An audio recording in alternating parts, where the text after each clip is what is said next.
খেয়াল করে সবাই, আসলে দিল থেকে দরদ কখন আসবে? আমার মা মারা গেলে আমার চোখ দিয়ে যে পানিটা বের হবে, অন্য কারো পাড়া প্রতিবেশী কিন্তু সেই চোখ দিয়ে পানি বের হবে না। আমার মেয়ের যদি আমার সামনে হাত ভেঙে যায়, সবাই কিন্তু দেখবে, ডাক্তারের কাছে নিয়ে যাওয়ার পরামর্শ দেবে, কিন্তু আমি যেভাবে ব্যাকুল হবো, আমি যেভাবে ছুটবো, অন্যরা কিন্তু সেভাবে ছুটবে না। আমার যদি কলিজার টুকরো সন্তান আমার সামনে মারা যায়, এর ব্যথায় কিন্তু আমি ব্যতীত হবো, বাকিরা জানাজার নামাজ পড়বে, মাটি দিয়ে চলে যাবে, একটু হয়তো আফসোস করবে, কিন্তু আমি যতদিন বেঁচে থাকবো আমি ততদিন এই কষ্টটা বহন করেই যাব। এজন্য আমাদের উচিত হচ্ছে তাদের ব্যথাটাকে অনুভব করা। আসলে তারা কতটা কষ্টে আছে, তারা কতটা কষ্টে আছে। এই যে আমরা আলোচনা করতেছি, আমাদের হয়তো আজরাইল যদি আমাদের হায়াত শেষ করে দেয়, আমরা হয়তো যাওয়ার সময় দুই একজন চলে যাব। বিষয়টা এমন নয় যে আমাদের এখানে একটা বোমা পড়বে আমরা একসাথে সবাই চলে যাব। তাদের জীবনে এতটুকু মনে করেন নির্ভরতা নাই। তারা যে একটা জায়গা থেকে হেঁটে যাচ্ছে, গাড়িতে যাচ্ছে, বাড়িতে যাচ্ছে, যাইতে পারবে কিনা এর মধ্যে কোনো নিশ্চয়তা নেই। কত কষ্টে তারা আছে। তাদের কষ্টের কথা যদি চিন্তা করতে যান, এই তো ফেসবুকের মধ্যে আপনারা দেখতেছেন, একটা বাচ্চা, সদ্য ভূমিষ্ঠ বাচ্চা, বোমার আঘাতে তার ডান হাত নাই, ছুটে গেছে। মায়ের গর্ভ থেকে সন্তান বের হয়ে ছিন্ন বিচ্ছিন্ন হয়ে গেছে। বা মনে করেন মহিলাদেরকে যাদের পছন্দ হচ্ছে ধরে নিয়ে দর্শন করতেছে, লজ্জাস্থানের মধ্যে গুলি করে জায়গার মধ্যে হত্যা করতেছে। তাদের কষ্টগুলোকে যদি আমরা অনুভব করতে না পারি, তাহলে কিন্তু আমাদের সহমর্মিতা আসবে না।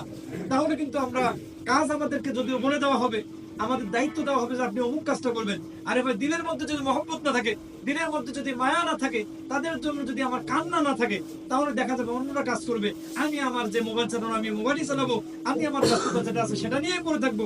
যত প্রোগ্রাম হোক না কেন আমি কোনোটাই কাজ করবো না। এজন্য তাদের ব্যথায় আগে আমাকে ব্যথিত হইতে হবে। আল্লাহ রাসূল সাল্লাল্লাহু আলাইহি ওয়াসাল্লাম বলেছেন, আল মুসলিম আখুল মুসলিম, মুসলমান মুসলমানের ভাই। আর এই মুসলমান যদি, আমার ভাই যদি অন্যায় করেও থাকে, আমার ভাইকে বাঁচানোর জন্য আমি কত ফিকির করে থাকি। আর আমার নিরপরাধ ভাই, তাদেরকে অন্যায় করে মারা হচ্ছে, তাদেরকে একটা কুকুরকে যদি কেউ মারে তার প্রতি ইহসান করে মারে, কিন্তু আমাদের মুসলমানদেরকে এমন ভাবে নির্যাতন করে মারা হচ্ছে যে গোটা পৃথিবী দেখতেছে, কিন্তু সবাই নীরব দর্শকের ভূমিকা পালন করতেছে, আমাদের পাশে কেউ দাঁড়াচ্ছে না। মুসলিম, আপনি ইন্ডিয়ার দিকে তাকান, ইন্ডিয়ার মধ্যে একই অবস্থা। মুসলমানদের বিরুদ্ধে যে আইন, যখন যা মন চায় তারা আইন পাস করে মুসলমানদের উপর নির্যাতন করতেছে। আপনাদের একটা জাতিসংঘ আছে, এই জাতিসংঘ শুধু নামে জাতিসংঘ। এই জাতিসংঘ হচ্ছে শুধুমাত্র খ্রিস্টানদের রক্ষা করার, খ্রিস্টানদেরকে রক্ষা করার জাতিসংঘ, হিন্দুদেরকে রক্ষা করার জাতিসংঘ, ইহুদিদেরকে রক্ষা করার জাতিসংঘ, মুসলমানদেরকে রক্ষা করার জাতিসংঘ নয়। এইরকম আমরা যদি এখন থেকে যদি সজাগ না হই, আজকে থেকে 100 বছর পরে দেখা যাবে যে পৃথিবীর মুসলমান অন্যান্য জাতি থাকবে। আজকে গাজাকে নিশ্চিহ্ন করে দেওয়া হচ্ছে। 100 বছর পরে মানুষটা ইতিহাস বুঝবে, আচ্ছা 100 বছর আগে প্রায় 200 কোটি মানুষ মুসলমান ছিল, তাদের সামনে একটা মুসলমানের শহরকে কিভাবে নিঃশেষ করে দেওয়া হলো। এই মুসলমানদের মধ্যে কি ন্যূনতম ঈমান ছিল না? এই ফিকির তারা তখন করবে। তারা আমাদেরকে নিয়ে লজ্জা দেবে, লজ্জিত হবে। আমাদের এলাকার মধ্যে যারা থাকবে তারাও বলবে, ওই সময় কি আমাদের পূর্বপুরুষ যারা ছিল, আমাদের দেশের মধ্যে যারা ছিল, তারাও কি একটু ফিকির করতে পারে নাই? আমরা যদি আজকে তাদেরকে নিয়ে ফিকির করি, হয়তো এই ইতিহাসটা তাদের জন্য থেকে যাবে যে আমরাও অন্যায় প্রতিবাদ করেছিলাম। এজন্য বলতেছিলাম যে দিনের মধ্যে ব্যথাটা আগে নিয়ে আসতে হবে। যদি ব্যথায় ব্যথিত না হই, আমার সামনে সবাই কর্মকাণ্ড পরিচালনা করবে, সবাই কাজ করবে, কিন্তু আমার মাধ্যমে কোনো খেদমত হবে না, কোনো কাজ হবে না। এজন্য মুআজ্জিজ হাজিরিন, আমরা তাদের যে পরিস্থিতি, তাদের যে দৃষ্টান্ত, আমরা আমাদের দিমাগের মধ্যে নিয়ে আসতে হবে। আমি এই এখান থেকে শেষ করে গিয়ে আমার সামান্য পরিমাণে খিদা লাগছে, আমি চিন্তা করতেছি বাড়িতে গেলে যদি তরকারি একটু নরমাল হয়, আমার খাওয়াটা মন মতো হবে না। বিবিকে বলবো ডিম ভেজে দাও, অথবা বলবো মাছ একটা ভেজে দাও। আমি আমার খাওয়া নিয়ে ফিকির করতেছি, কিন্তু তারা পানিটা পর্যন্ত পাচ্ছে না পান করার জন্য। দিনের পর দিন, রাতের পর রাত তারা পানির পিপাসিত হচ্ছে, কিন্তু পানি পান করার মতো নেই। খাবার তো দূরের কথা, ওই যে ফকির মিসকিনের মতো যে সমস্ত সংস্থাগুলো যারা আছে, তারা কিছু খাবার নিয়ে যায়, তাদের তো অত পরিমাণে টাকা পয়সা নেই। আর এই ইহুদিরা এই খাবারগুলো তাদেরকে নিয়ে যাইতে দেয় না। এজন্য অনেক মানুষের জন্য সামান্য পরিমাণ যখন খাবার নিয়ে যাওয়া হয়, ওই মুরগির আধার যেমন বলা হয়, ওই পরিমাণে তারা খাবার পায়, তারা হাহাকার করে, কান্না করে, অনেক ক্ষুধার জ্বালায় মারা যায়। এজন্য ভাই তাদের ব্যথা আমাদেরকে ব্যথিত হইতে হবে, তাদের কান্না আমাদের দিলের মধ্যে নিয়ে আসতে হবে, দেমাগের মধ্যে নিয়ে আসতে হবে, তাদের পরিস্থিতি আমার দিলের মধ্যে বসাইতে হবে। এই ফিকিরটা যদি আমি করতে পারি, এই চিন্তা চেতনা যদি আমার দিলের মধ্যে নিয়ে আসতে পারি, তারা বাস্তবে কতটা কষ্টে আছে, এই জায়গা যদি আমার সন্তান থাকতো, এই জায়গা যদি আমার স্ত্রী থাকতো, এই জায়গার মধ্যে যদি আমি নিজেই থাকতাম, তাহলে আমার পরিস্থিতিটা কি হতো, আমি কোন অবস্থার মধ্যে যাইতাম। আমাকে তাদের জায়গায় বসাইতে হবে, যদি বসাইতে পারি তাহলে আমার মাধ্যমে কাজ করা সম্ভব। আর যদি আমি তাদের জায়গায় নিজেকে বসাইতে না পারি, কাজ করবে অনেকে, আমার মাধ্যমে কোনো কাজ হবে না। এজন্য মোবাইল, বড় মোবাইল সবার আছে, আপনারা দেখেন দেখেন যে তাদের পরিস্থিতিটা কি।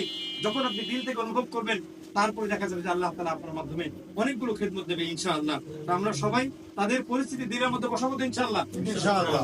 তাদের যে পরিস্থিতি আছে আমরা খুঁজে খুঁজে প্রয়োজন মধ্যে দেখবো, ফেসবুকের মধ্যে হোক, ইউটিউবের মধ্যে হোক, আমাদের বিশ্বাসযোগ্য যে নেটওয়ার্ক গুলো আছে, তাদের ইহুদি নেটওয়ার্ক। আপনি ইন্ডিয়ার খবর যদি দেখেন, ইন্ডিয়া কোনোদিন আমাদের মুসলমানদের পক্ষে বলবে না। ইন্ডিয়ার যত চ্যানেল আছে এরা কোনোদিনও মুসলমানদের পক্ষে বলবে না। দুই একটা ইউটিউব চ্যানেল যারা ফেমাস হওয়ার জন্য ওগুলো করে, তারা করবে। আর যারা অন্যান্য চ্যানেল যারা আছে, তারা মুসলমানদের পক্ষে কোনোদিনও কথা বলবে না। ইহুদি মনে করেন হিন্দুরা, ইন্ডিয়ার যে হিন্দুরা আছে, এরা সব মানে সবাই একভাবে ইসরায়েলের পক্ষে। এজন্য আমরা নির্ভরযোগ্য যে আমাদের সাইটগুলো আছে, আমাদের চ্যানেলগুলো আছে, এগুলো দেখবো। গাজার প্রয়োজন মধ্যে গাজার চ্যানেল লেখা আমরা সার্চ দেবো, তো তার সার্চ গুলো দিলে তখন আসবে। আর তাদের ছবিগুলো আমরা বেশি বেশি শেয়ার করবো মানুষের মধ্যে জানান দেওয়ার জন্য। মুসলমানদের ইমানকে তৈরি করতে হবে। আজকে ফিলিস্তিনের মধ্যে আগ্রাসন চালাচ্ছে, এটা নয় যে ফিলিস্তিনের মধ্যে আগ্রাসন চালানোর পরে তারা ক্ষান্ত হবে। আরে ভাই, ওরা চায় যে গোটা বিশ্বের মুসলমানদেরকে ফিলিস্তিনের মধ্যে পরিস্থিতি করবে। ফিলিস্তিনের মধ্যে যেভাবে মানুষকে মারতেছে, ওরা গোটা পৃথিবীর মুসলমানদেরকে একইভাবে হত্যা করার জন্য পরিকল্পনা করতেছে। এই জন্য দেখেন, একদিন ইয়েমেনের মধ্যে হামলা করে, একদিন সিরিয়ার মধ্যে হামলা করে, একদিন লেবাননের মধ্যে হামলা করে, একদিন অন্যান্য মুসলিম কান্ট্রির মধ্যে হামলা করে, মায়ানমারের মধ্যে মুসলমানদেরকে হত্যা করা হয়, কেউ কোনো প্রতিবাদ করে না। ইন্ডিয়ার মধ্যে মুসলমানদেরকে মিথ্যা তকমা দিয়ে তাদেরকে হত্যা করা হয়, কেউ কোনো প্রতিবাদ করে না। মুসলমানদের বাংলাদেশের মধ্যে মুসলমানদের কোলের মধ্যে, হিন্দুরা মায়ের কোলের মধ্যে যেভাবে সন্তান নিরাপদে থাকে, সেইভাবে আমাদের হিন্দু ভাইয়েরা আমাদের কাছে নিরাপদে আছে। তারপরেও দেখবেন তারা যদি মিথ্যা কোনো কথাও বলে, তারপরে তাদেরকে রক্ষা করার জন্য তাদের সব সাথীরা উন্মাদ হয়ে যায়, পাগল হয়ে যায় তাদেরকে রক্ষা করার জন্য। কিন্তু মুসলমান যদি দোষী নাও হয়, তারপর মুসলমানদেরকে চেপে ধরার চেষ্টা করা হয়, মুসলমানদের পক্ষে কেউ কথা বলার জন্য আসে না। এজন্য আমাদেরকে আমাদের ঈমান পরিপক্ত করতে হবে, আমাদেরকে জিহাদ করার তামান্না আমাদের দিলের মধ্যে নিয়ে আসতে হবে, আমাদেরকে এখন থেকে প্রস্তুত হতে হবে। আরে ভাই, আপনি যদি এটা মনে করেন আমার উপরে কোনো অন্যায় হবে না, অত্যাচার হবে না, আপনাকে ওরা গণনার মধ্যে রেখেছে। প্রথমে কোন কোন দেশের মধ্যে আগ্রাসন চালাবে, কোন কোন দেশকে আগে লুট করবে, তারপরে আপনার নাম্বারটা তাদের তালিকার মধ্যে আছে। এজন্য আমাদের যারা পরবর্তী প্রজন্ম, তাদেরকে জিহাদ কি এটা শিখাইতে হবে, তাদেরকে জিহাদ কেন করতে হবে, কোন কোন কাজের মধ্যে আমাদেরকে জিহাদ করতে হবে, সন্ত্রাসবাদের বিরুদ্ধে আমাদেরকে জিহাদ করতে হবে।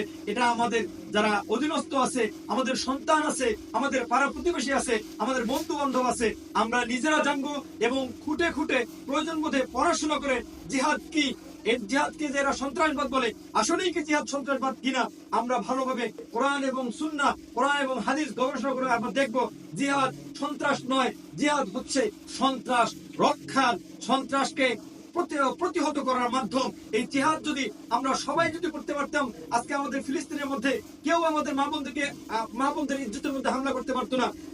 গোটা মধ্যপ্রাচ্যের মধ্যে সবগুলো মুসলিম দেশ, এই মুসলিম দেশের কলিজার মধ্যে এসে ফিলিস্তিনের মধ্যে হামলা করতেছে, অথচ অন্যান্য মুসলিমরা কেক কাটা নিয়ে ব্যস্ত, তারা তাদের দেশ নিয়ে ব্যস্ত, তারা মনে করতেছে ফিলিস্তিন মরুক, আমাদেরকে ধরবে না। কিন্তু একে একে তাদেরকেও ধরা হচ্ছে। ওরা বুঝতেছে না তাদের অবস্থাটা হলো এরকম, গরু 8-10টা গরুকে কষাই একসাথে এনে রাখছে, একটা একটা করে জবাই করতেছে আর বিক্রি করতেছে। বাকি গরু ঘাস খাইতেই আছে, ওই মনে করতেছে না যে এর পরবর্তীতে আমাকে ধরবে। ওই গরুর মতো আমরা ঘাস খাইতেই আছি। আমরা আমাদের যেভাবে আগেও যেভাবে গুনার মধ্যে ছিলাম, এখনো সেইভাবে গুনার মধ্যে যাচ্ছি। আগেও যেভাবে নির্লজ্জতার মধ্যে ছিলাম, এখনো নির্লজ্জতার মধ্যে যাচ্ছি। আমাদের কোনো পরিবর্তন আসতেছে না। মনে রাখবেন, যদি আপনি আপনাকে পরিবর্তন করতে না পারেন, আপনার পরবর্তী প্রজন্মের চিন্তাধারাকে যদি আপনি পরিবর্তন করতে না পারেন, আপনার উপরে বিপদ আসবে। তখন দেখবেন মায়ানমারের যে অবস্থা, মায়ানমারের মধ্যে মুসলমান অনেক ছিল, আরাকানের মধ্যে মুসলমান অনেক ছিল, তাদের মধ্যে অনেকের ঈমানটা ছিল না। তারা অনেকে মুনাফিকি করার কারণে মুসলমানদেরকে দেশ ছাড়তে বাধ্য হতে হয়েছে, কারণ তারা দুনিয়ার যে ভোগ বিলাস এর মধ্যে ব্যতিব্যস্ত হয়ে গিয়েছিল। আমরাও যদি দুনিয়াবি ভোগ বিলাসে ব্যতিব্যস্ত হয়ে যাই, তাহলে আমাদের মাধ্যমেও আর কোনো জিহাদ করা সম্ভব হবে না। তখন এমন হতে পারে সামান্য মৃত্যু থেকে বাঁচার জন্য আমি আমার ইমানকে বিসর্জন দিয়ে হয়তো খ্রিস্টান হয়ে যাব, নয়তো তাদের দলে তাদের দালালি করব। যেভাবে আফগানিস্তানের মধ্যে অনেক মুসলমান তাদের সোলজারি করতে গিয়ে তাদের দালালি করতে গিয়ে অনেকে নিজেদের ইমানকে পর্যন্ত বিসর্জন দিয়েছে। আমরাও সেই পথে চলে যাব। এজন্য আল্লাহ তাআলা যেন আমাদেরকে হেফাজত করেন। আমাদেরকে এখন থেকে আমাদের ইমানকে পাকাপোক্ত করতে হবে। আলহামদুলিল্লাহ সুম্মা আলহামদুলিল্লাহ। আমরা যারা এখানে সমবেত হয়েছি, আরে ভাই আমি কি করতে পারি না পারি, আমি হিম্মত করে সামনে বেরিয়েছি। মুসলমানের কাজ হচ্ছে হিম্মত করা। হিম্মত করার পরে মেহনত করতে, আমি যে কাজটা বাস্তবায়ন করার জন্য হিম্মত করেছি, ওই হিম্মত করার পরে আমার কাজ হচ্ছে মেহনত করা। মেহনত করব, হিম্মত করব, তারপরে আমার কাজ হচ্ছে দোয়া করা। হিম্মত, মেহনত এবং দোয়া, এই তিনটা জিনিস যখন আমার একত্রিত হবে, তখন আল্লাহ তাআলা, আমি এই তিনটা কাজ হচ্ছে আমার দায়িত্ব, এই তিনটা কাজ আমি করব। আমাকে সফলতা দেওয়ার মালিককে আল্লাহ। আল্লাহ আমাকে সফলতা দেবে। আমি হিম্মত করেছি, আমরা এখানে একত্রিত হয়েছি, এখন আমরা আজকের পর থেকে মেহনত করব। মেহনত করার পর থেকে আমরা শুধু মেহনত দিয়ে বসে থাকলে হবে না, আমরা আল্লাহ তাআলার কাছে দোয়া করব। ওলামায়ে কেরামের কাছে সবসময় করজোরে মিনতি করে আমরা দোয়া চাবো যে আমাদের জন্য দোয়া করেন। আমরা যুব সমাজ রাস্তার মধ্যে নেমেছি, পথের মধ্যে নেমেছি, আমাদেরকে যেন আল্লাহ তাআলা সাহায্য করেন, সহযোগিতা করেন, আমাদের জন্য দোয়া করেন। ওলামায়ে কেরামের কাছে দোয়া চাবেন, মায়ের কাছে দোয়া চাবেন, বাবার কাছে দোয়া চাবেন, প্রতিবেশী মুরব্বিদের কাছে দোয়া চাবেন। দোয়া নিজেরাও করবেন। যখন আমি এভাবে হিম্মত, মেহনত এবং দোয়া করব, আমাকে সফল করবেন কে? আল্লাহ। আল্লাহ তাআলা আমাদেরকে সফল করবেন ইনশাআল্লাহ। সর্বপ্রথম যে কথাটা বলেছিলাম, তাদের ব্যথায় ব্যথিত হন, তাহলে আপনার দ্বারা কাজ হবে। আর যদি আপনি তাদের ব্যথায় ব্যথিত না হন, আপনার মাধ্যমে, আমার মাধ্যমে কোনো কাজ হবে না। আল্লাহ তাআলা আমাদেরকে তাদের ব্যথায় ব্যথিত হওয়ার মতো তৌফিক দান করেন। আমিন।